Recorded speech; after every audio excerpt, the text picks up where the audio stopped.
Hello dear students, आपके अपने YouTube channel चैन sir में आपका बहुत बहुत स्वागत है।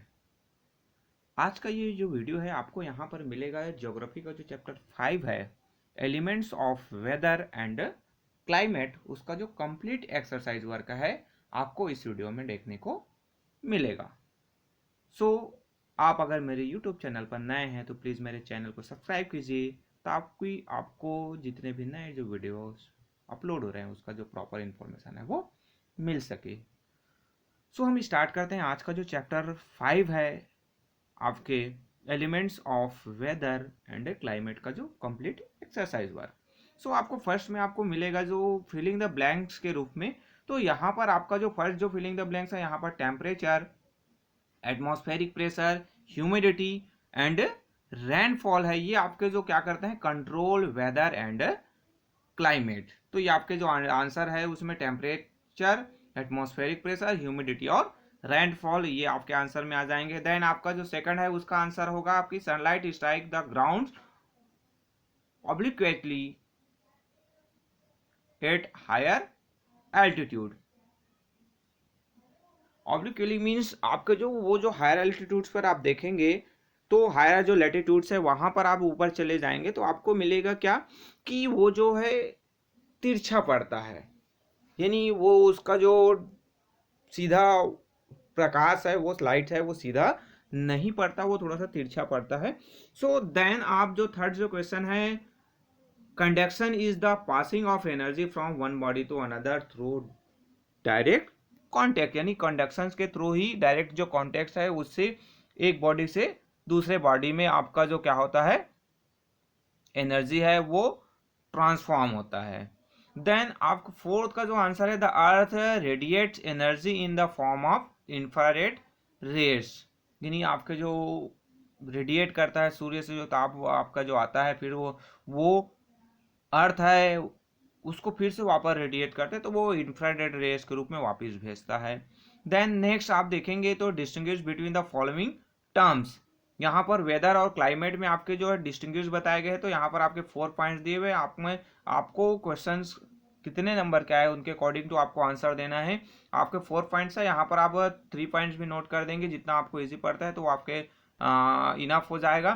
तो the general atmospheric condition of one place is one day का जो है, बट आपके जो क्लाइमेट होते हैं वो एवरेज जो कंडीशंस होता है किसी भी लॉन्ग पीरियड का, जिसको जनरली हम 30 ईयर्स में मेजर करते हैं। आपके जो डेली का जो एवरेज जो रिकॉर्ड है वो एटमॉस्फेरिक जो टेम्परेचर का, एटमॉस्फेरिक प्रेशर का, रेनफॉल्स का स्मॉल एरिया में डेली बेसिस वो आपका वेदर हो जाता है। बट क्लाइमेट की बात करें तो एग्रीगेट जो टेम्परेचर, एटमॉस्फेरिक प्रेशर, रेनफॉल्स है तो लॉन्ग पीरियड का जिसको हम मेजर करते हैं लगभग 30 ईयर्स में वो हो जाता है। चेंज वेदर है आपका एवरी डे चेंज होता है, बट आपके क्लाइमेट है वो यूजली चेंज नहीं होता है डेली। आपको जो देखेंगे तो वेदर है उसको हम hot, cold, sunny, cloudy, windy, calm, wet, dry इस रूप में हम उसको डिफाइन करते हैं, कहते हैं। बस क्लाइमेट होता है वो क्या होता है, इक्वेटेबल क्लाइमेट है, एक्सट्रीम होता है, ट्रॉपिकल होता है, टेम्परेट होता है, इस टाइप के जो क्लाइमेटिक कंडीशंस होते हैं। तो ये आपके 4 पॉइंट्स है, बहुत ईजी है। आपने वो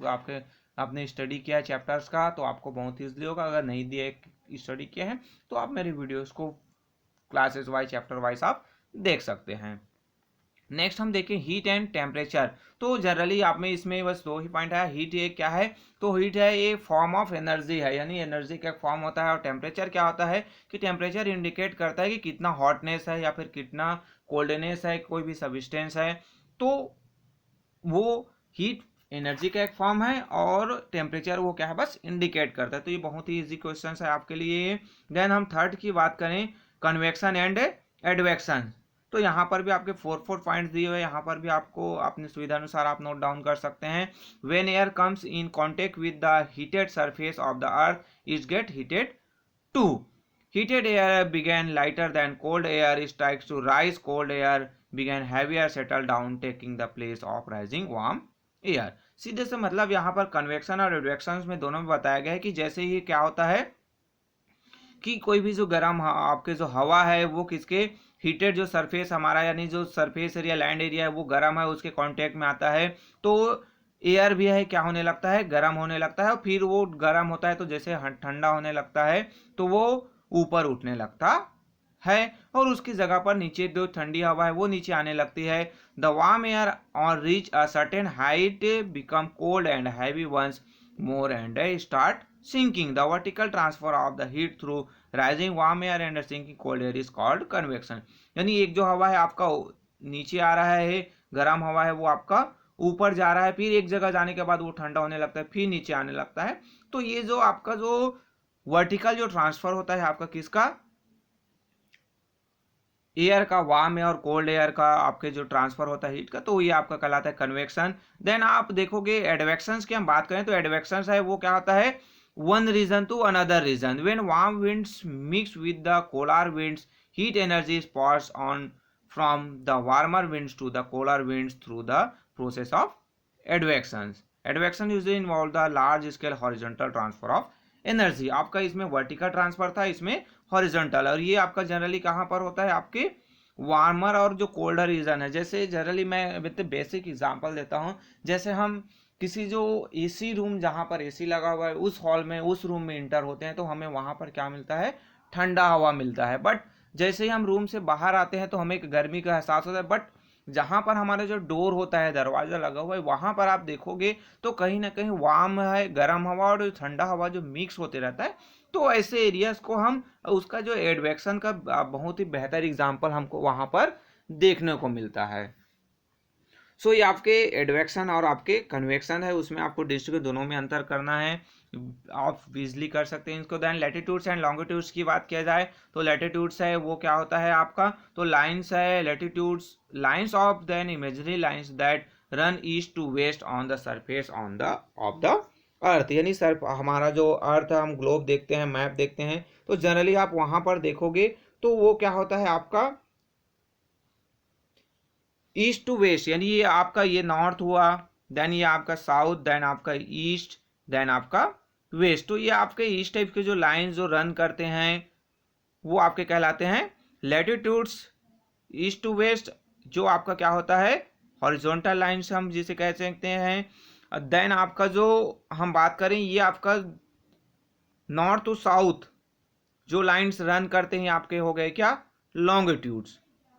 तो यहाँ पर latitude angular measure in degrees of place north और साउथ ऑफ द इक्वेटर, यानी ये आपका 0 डिग्री जिसे हम इक्वेटर कहते हैं। देन आपका यहाँ पर पोल्स में आप जाएंगे तो 90 डिग्री आपका होता है नॉर्थ पोल, देन आपका साउथ पोल आपको यहीं पर आपको मिल रहा है।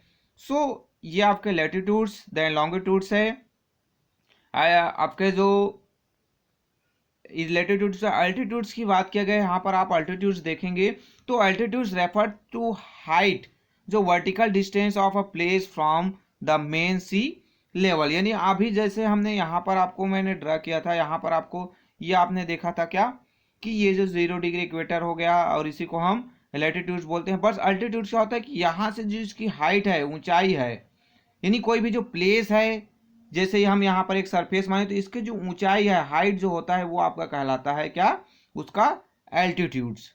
जो सी लेवल होता है, सी लेवल है बेस माना गया है, यहीं से ही किसी भी स्थान को जो मेजरमेंट किया जाता है, ऊंचाई नापा जाता है, तो सी लेवल है। So the higher the altitudes lower will be the temperature, जैसे जैसे ऊंचाई के साथ हमारा जो टेम्परेचर है वो डाउन होते जाता है। सो इसी कारण से जब हम हाई जो माउंटेन रेंज में जाते हैं तो वहां पर क्या होता है, टेम्परेचर लो होता है। सो ये आप नोट डाउन कर सकते हैं। फिर लास्ट पॉइंट है आपका टेम्परेचर जो है 1 डिग्री सेल्सियस जो एवरी 160 मीटर में डाउन होने लगता है, जिसे हम लैप्स रेट कहते हैं।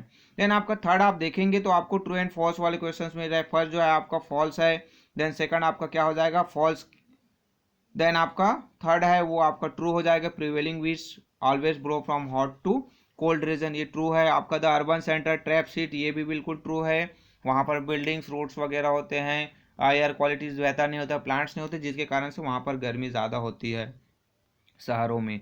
Then answer the following questions आपको दिया हुआ है, how is the earth atmosphere heated, earth का एटमॉस्फेयर हीट क्यों होता है, तो पॉइंट्स आपको यहाँ पर दिए हुए गए हैं।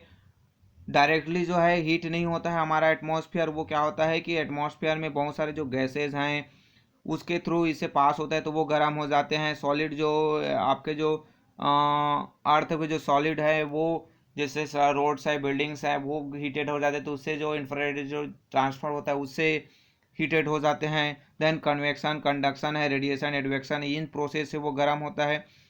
वर्टिकल जो ट्रांसफर होता है वार्म और कोल्ड एयर का, उससे कहीं ना कहीं वो हीटेड होता है। तो ये अलग अलग जो प्रोसेस दिए हुए आपको 4 एंड 5 पॉइंट्स आपको जो इजीली लगता है आप नोट डाउन कर सकते हैं। Then next, what is the affect of latitudes on temperature. Latitudes का जो इफेक्ट्स क्या होता है, तो हमें पता है कि जो 0 डिग्री है वहाँ पर जो सन का जो रेज है वो डायरेक्टली पड़ता है। जैसे जैसे हम 0 to 90 डिग्री जाते जाते हैं नॉर्थ पोल साउथ पोल की बोल, तो वो जो तिरछा होने लगता है, तो इससे कहीं ना कहीं जो टेम्परेचर है वो डाउन होने लगता है। तो वही पूरे पॉइंट्स आपको यहाँ पर नोट दिए हुए हैं, आप इसको the while the equatorial region get the vertical rays of the sun intensely heated smaller areas, the polar regions get the, जो मैंने जैसे यही बताया कि जो आपके जो इक्वेटोरियल और जो पोलार जो रीजन्स है वहाँ पर जो तिरछा और सीधा जो रेस पड़ता है उसके कारण से वो गर्म होता है।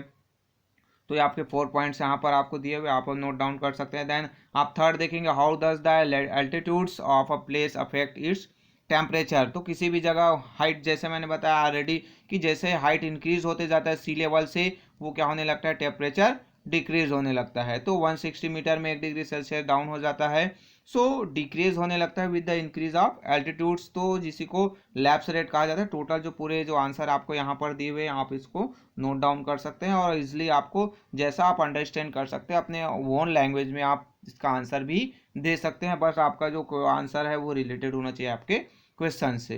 देन आप नेक्स्ट हम फोर्थ की बात करें, how does the sea regulate the temperature of coastal region and a note on ocean currents. इसके बारे में भी आपने बेहतर वीडियो में स्टडी कर लिया है। आपको कुछ डाउट्स है तो आप मेरा वीडियो पुनः देख सकते हैं। देन यहाँ पर आप जो देखेंगे तो during day time along the coastal belt the land gets heated faster and the ocean take long to heat up, but once heated they take longer to cool down. यानी आप जो है वाटर है वो देर से गर्म होता है, साथ ही साथ देर से ठंडा भी होता है। इस कारण से क्या होता है कि डे के समय लैंड एरिया बहुत जल्दी गर्म हो जाता है, तो वहां से जो हवा है वो गर्म हो जाता है, बट आपका सी है वो ठंडा ही रहता है। नाइट में जस्ट इसका अपोजिट हो जाता है, लैंड एरिया है बहुत जल्दी ठंडा हो जाता है, और आपका जो सी ओशियन एरिया है वो गर्म होने के कारण से वहां से जो गर्मी हवा जो है, गर्म वाली हवा जो हल्की होती है, और आपका लैंड एरिया ठंडा है, तो उससे कहीं ना कहीं उस एरिया का जो टेम्परेचर है वो इफेक्ट होते हैं। पूरे जो पॉइंट्स हैं यहाँ पर नोट किए हुए आपको नोट डाउन कर सकते हैं। देन नेक्स्ट आप what are prevailing winds, how they form. Prevailing winds है और वो उसका फॉर्मेशन कैसे होता है, तो आप यहाँ पर देख देंगे, wind that blow from the hot regions of the earth like the tropic to the cold area of the earth like the temperate और the polar regions and form a cold area to the hot regions. यानी आपका जो hot reason से ठंडा area की ओर जा रहा है, कोल्ड एरियाज की ओर, या फिर टेम्परेट रीजन से पोलर रीजन्स की ओर जाते हैं, तो ऐसे एरियाज पर आप देखेंगे prevailing winds are caused by the formation of giant convection cell over the earth. यानी कन्वेक्शन सेल यानी गर्म हवा ठंडा हवा जहाँ पर मिक्सअप होता है ऊपर उठते हैं, तो ऐसे एरियाज पर प्रिवेलिंग विंड्स है उसका फॉर्मेशन होता है। तो ये आपके 5 के आंसर हुए। देन आप मल्टीपल चॉइस आपके क्वेश्चंस है उसमें आप देखेंगे, आपका फर्स्ट है सी एंड डी। यहाँ पर more than one answer right answer कहा गया है, तो इसके कारण से आप देख सकते हैं तो सी और डी इसका राइट आंसर है। सेकंड का आपका आंसर है बी, थर्ड का आपका आंसर है सी, फोर्थ का आपका आंसर है बी, और फिफ्थ का आंसर है आपका सी। तो ये आपके मल्टीपल चॉइस क्वेश्चन हो गए। आपको बुक्स में आपके वैल्यू बेस्ड भी क्वेश्चंस मिले रहते हैं, जिससे आपको कुछ वैल्यू जानने को, सीखने को, या फिर आप उसको अंडरस्टैंड करके आपको वैल्यू बताना होता है। तो उसका जो कुछ जो पॉइंट्स यहाँ पर दिया हुआ है कि बिगेन डेडिकेटेड है, बिगेन डिटरमाइंड है, हेल्पफुल और कॉम्पेशनेट बनना है आपको। देन आपका कॉर्जियस और आपके fact in the face of threat to one's life. तो ये आपके वैल्यू बेस्ड जो क्वेश्चन है उसके आंसर हैं। तो ये आपके कंप्लीट जो एक्सरसाइज वर्क रहे इसको आप प्रॉपरली स्टडी कीजिए, क्योंकि अभी आने वाले समय में आपके एनुअल एग्जाम है जो बहुत ही इंपॉर्टेंट है, और ये आपके लिए बहुत हेल्पफुल हो सकते हैं। सो ये अगर वीडियो पसंद आया तो प्लीज़ लाइक कीजिए, अपने दोस्तों के साथ शेयर कीजिए, और आपको कुछ भी चीज़ें जानना है, पूछना है, मेरे को बताना है तो आप कमेंट्स कर सकते हैं। और अगर आप मेरे यूट्यूब चैनल पर नए हैं तो प्लीज़ मेरे यूट्यूब चैनल को सब्सक्राइब कीजिए। Okay, thank you.